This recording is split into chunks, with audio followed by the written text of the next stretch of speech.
Hello and a very warm welcome to Rise and Thrive. Diana Fumbilua here on a beautiful Saturday. And it's not an ordinary Saturday, it's Easter Saturday. Some people call it Holy Saturday.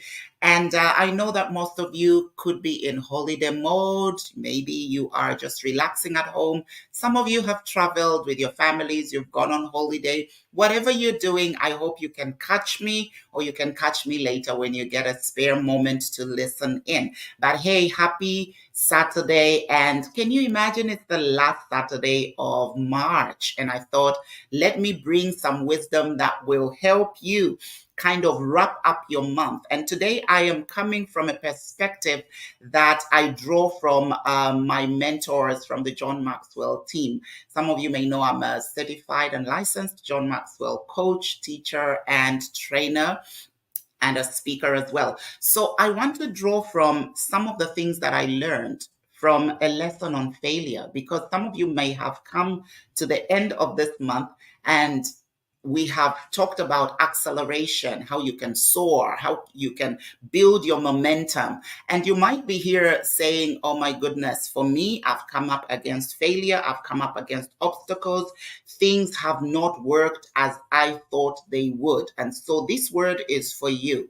And I'm going to keep it short and sweet. And I'm going to share 7 ways you can embrace failure. And I've called this failing forward. So in failure, you can either fail backwards or you can fail forward. What do I mean by that? There's certain failure that will defeat you completely and failure that will push you to do better. What's the difference? The difference there is attitude. What your attitude to failure is what will determine what failure means to you. So how can we fail forward, rise and thrive? Family, number 1, we need to keep failure and success together. If you talk to people that have succeeded, they will tell you there is no way they can talk about success without talking about failure. Failure and success go together. On your journey to success, there are seasons when you will experience failure. And for some of you, it is now. You're looking at me and thinking, you are talking to me. Everything that I've tried has kind of turned to custard. It's failed. It hasn't taken off. Or I'm feeling like I'm hard pressed against a wall and I don't know which way to turn. I feel like I have failed. So failure is part of the journey to success. In fact, failure is part of life. It's just a matter of time that you will fail, but how you handle that failure is more important than what you have failed in. So understand that if you're going to pursue success, expect some level of failure. But when you have failed, understand that failure comes to always teach you a lesson, to teach you a lesson. And I'm not saying this in a very, like spiteful, harsh way to say, oh, it's teaching you a lesson. But it's really genuinely showing you that there's something that needs attention, something that needs to be attended to that was missed in the first place. And that's why you found yourself failing. So failure and success go together. So don't despise failure. The way you're excited about success, be excited about failure. Number 2, understand the difference between bad failure and good failure. Good failure, which is failing forward, induces a level of desire for change in you. When you find yourself wanting to change because you have failed, then you are failing forward.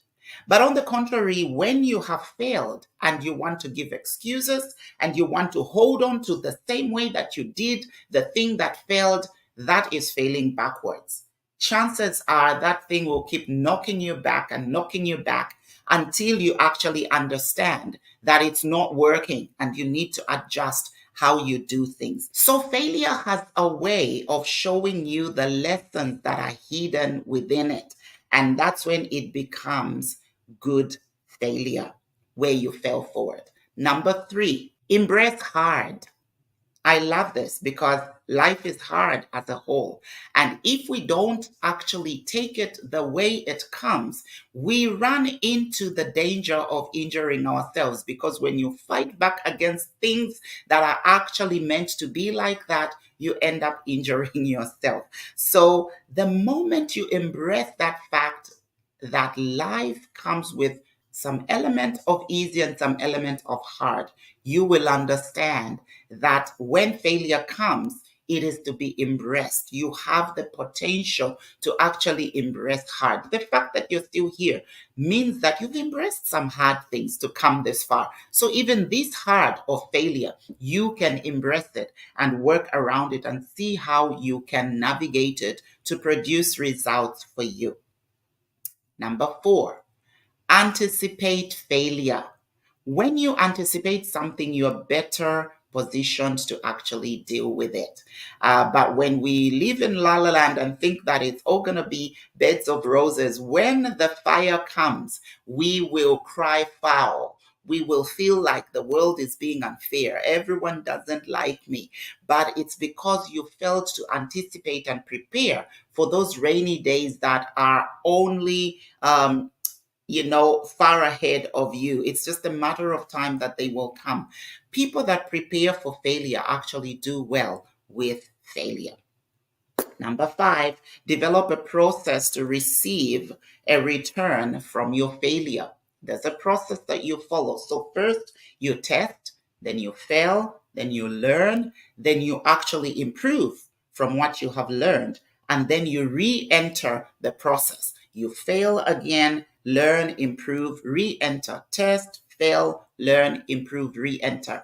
That is how you process failure. Some of you will have to do it once, some of you will have to do it 10 times, others will have to do it 20 times. But however long it takes you, if what you're pursuing is so important to you, you will understand that this process will become worthwhile in the end. So develop that process of just going back into the process and improving and tweaking where you need to tweak, changing methods where you need to change. But don't fear to go back and try what you have been trying to achieve. Just learn from the lessons that failure brings and use them as a springboard to create new ways of attacking what you are trying to achieve. And number 6, encourage others with your failure. You will find that failure is something that most people hide very well. But I've learned in life that failure is the best way that we teach people. Because if we don't teach people how it doesn't work, they'll probably pick that method thinking because it's the easiest, I'll do it this way. Simply because someone hasn't told them that they tried that way and it failed. I want to talk to mentors, coaches, people that train others. You need to understand that failure is the best teacher. And when people look at you and they know that you failed before, they are more willing to listen to your success story because they know that you're being real. You're not saying you just became this successful person overnight. We all know that success doesn't come overnight. So we want to hear those places of failure where you failed in business and you had to start all over, where you failed in your relationship and you had to start all over, where you failed in your academics and you had to retrain. I've had to retrain. I've done 2 different bachelor's degrees and I had to do it because that's what has helped me get to where I am and where I'm going. So understand that others can learn from your failure. And when you fail, you are picking up lessons that others will need for them to succeed. Last but not the least, number 7, understand that if you have the right response to failure, it will develop your character. Character is developed in the hardest parts of our lives. We don't become the best at something overnight. We have our character molded in the darkest situations that we've gone through. So when failure comes, beloved, pick your lesson from it.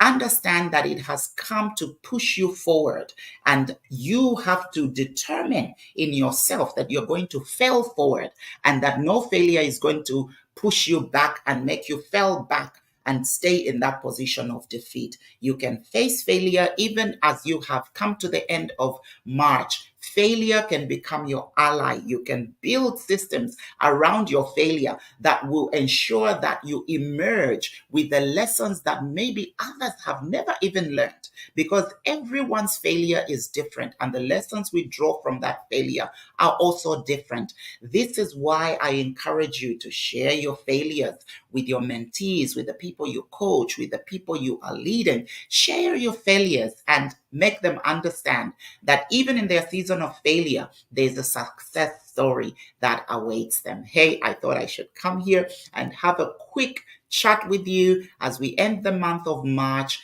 I pray that you will continue to push forward and understand that your best days lie ahead of you, and you have that potential and ability to actually become all that God has planned for you to become. So happy Easter once again and happy Saturday. God bless you, and I will see you next time. Shalom.